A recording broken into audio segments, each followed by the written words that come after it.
कोपरगांव में आज ठाकरे गुट ने एक अहम प्रेस कॉन्फ्रेंस बुलाई, जहां नगराध्यक्ष पद के उम्मीदवार सपना भरत मोरे को जिलाध्यक्ष के हाथों एबी फॉर्म आधिकारिक तौर पर सौंपा गया। इसी के साथ ठाकरे गुट ने अपनी चुनावी मुहिम की औपचारिक शुरुआत का ऐलान भी कर दिया। इस मौके पर शिवसेना के जिला प्रमुख सतीश कोते ने साफ कहा कि पार्टी के अंदर जो भी नाराजगी चल रही है, हम हर निष्ठावान कार्यकर्ता से बात कर रहे हैं। सबको भरोसे में लेकर आगे बढ़ना, यही हमारी पहली जिम्मेदारी है। कोपरगाव नगरपालिका निवडणूक लागली तशी कोपरगावात चर्चा चालू होती। कोपरगावात नगराध्यक्ष कोण होणार, आम्हाला विश्वास होता एक का या काळे आणि कोले यांच्या दहशतीखाली जे कोपरगावकर राहतात, कायम खड्डे, विकास नाही, जे आतापर्यंत 30-40 वर्षात त्यांनी केलंय, त्यासाठी पक्षप्रमुख उद्धव साहेबांनी, जे याच्या आधी बी एकदा शिवसेनेचा नगराध्यक्ष जनतेतून झालाय, त्या जनतेचा शिवसेनेचा नगराध्यक्ष काय विकास करू शकतो, त्या धर्तीवर काल पुन्हा एकदा उद्धव साहेबांनी सांगितलं का कोपरगावचा विकास ही फक्त शिवसेना करू शकते। त्यासाठी आमची महिला आघाडीचे जिल्हा प्रमुख सपनाताई मोरे यांचं काम बघून पक्षप्रमुखांनी काल आदेश दिले आणि आमच्या अंतर्गतातला तिढा सुटला। उधर नगराध्यक्ष पद की उम्मीदवार सपना भरत मोरे ने भी अपनी भूमिका बड़ी मजबूती के साथ पेश करते हुए कहा कि मैं कोपरगांव के हर तबके के सर्वांगीण विकास के लिए पूरी तरह वचनबद्ध हूँ।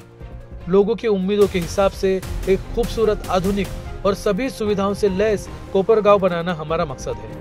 मला नगराध्यक्ष पदाची उमेदवारी दिली त्याबद्दल सर्वप्रथम या सगळ्यांचे मी मनापासून आभार मानते आणि कोपरगाव शहराचा सर्वांगीण विकास, स्वच्छ आणि सुंदर कोपरगाव करण्याचा आमचा मानस आहे। कोपरगाव शहरातील सर्वप्रथम तर रस्त्याचा प्रश्न आहे। रस्ते जर चांगले झाले तर बाजारपेठ निश्चितच चांगली होईल आणि त्याच्यानंतर महिलांच्या स्वच्छतागृहाचा जो प्रश्न आहे, याच्या आधी मी 10 वर्ष नगरसेविका असताना तो वारंवार मी सभागृहात मांडला। सभागृहात त्यासाठी आम्हाला ठिकाण द्या, हे ठिकाण सुचवा। बऱ्याच वेळा ठिकाण सुचवले की या ठिकाणी पाहिजे, त्या ठिकाणी पाहिजे, पण तो प्रश्न काही मार्गी लागला नाही। निश्चितच मी नगराध्यक्ष झाल्याच्या नंतर पहिला प्रश्न स्वच्छतागृहांचा सोडवणार आहे। मी सर्वप्रथम शिवसेना पक्षप्रमुख उद्धव साहेब ठाकरे यांचे मनापासून आभार मानेल।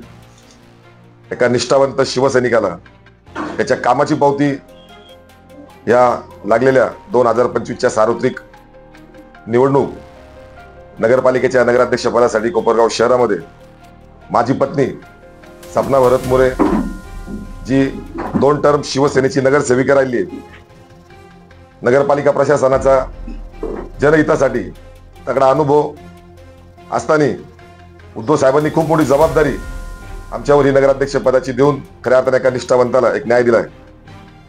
सर्व स्तरातून कोपरगाव शहर, तालुका सगळीकडून निष्ठावंत शिवसैनिक आणि शिवसेनाप्रेमी नागरिक सगळ्यांना मनोमन इतका आनंद होतोय का निष्ठावंताला न्याय मिळतोय।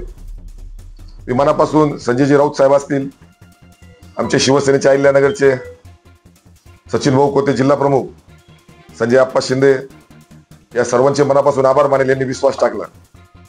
मगर सियासी गलियारों में एक सवाल अब भी हवा में तैर रहा है। उद्धव बाळासाहेब ठाकरे गुट से अलग हुए 3 बड़े नेताओं के कदमों से आगे कौन सी नई हलचलें शुरू होंगी? फिलहाल इसका अंदाजा लगाना मुश्किल है, लेकिन राजनीतिक माहौल जरूर गर्म होता दिखाई दे रहा है। आप देख रहे हैं जनता की नजर, जहां बात होती है हकीकत की। पत्रकार सोहेल शेख के साथ संपादक समीर शेख, कोपरगांव।